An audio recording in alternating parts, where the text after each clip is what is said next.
Hello everyone, আজকে আমি আপনার সাথে শেয়ার করব টক ঝাল মিষ্টি পাঁজরের মাংসের একটা রেসিপি। এটা আপনার যে কোনো মাংস দিয়ে তৈরি করতে পারবেন। তো রেসিপিটা কিন্তু খুবই ইজি এবং চাইনিজ কোরিয়ানরা সাধারণত এরকম ধরনের রান্না করে মাংসটা খেয়ে থাকে, যেটা ওদের খুবই জনপ্রিয়। আপনারা কিন্তু চাইলে খুবই সহজে এটা তৈরি করতে পারবেন। তো চলুন কীভাবে তৈরি করবেন দেখে আসি।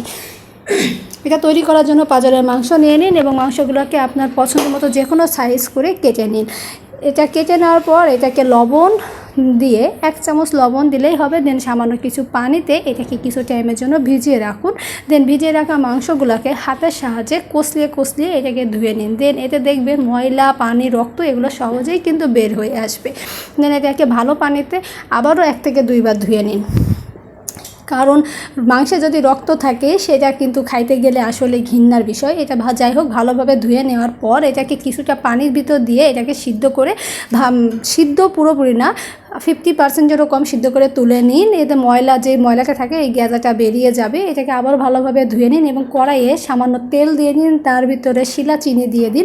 শিলা চিনিটা না গলা পর্যন্ত এবং ব্রাউন কালার না হওয়া পর্যন্ত ভাজতে থাকুন। দেন এর ভিতরে মাংসগুলা দিয়ে দিন। একে একে আদা কুচি এবং পেঁয়াজ পাতা কুচি দিয়ে কিছুটা নাড়াচাড়া করে এর ভিতর light soya sauce, dark soya sauce এবং সিরকা দিয়ে দিন। দিয়ে কিছু টাইম নাড়াচাড়া করুন। এর ভিতর আপনার পছন্দ অনুযায়ী যে কোনো স্বাদ অনুযায়ী চিনি, লবণ অ্যাড করুন।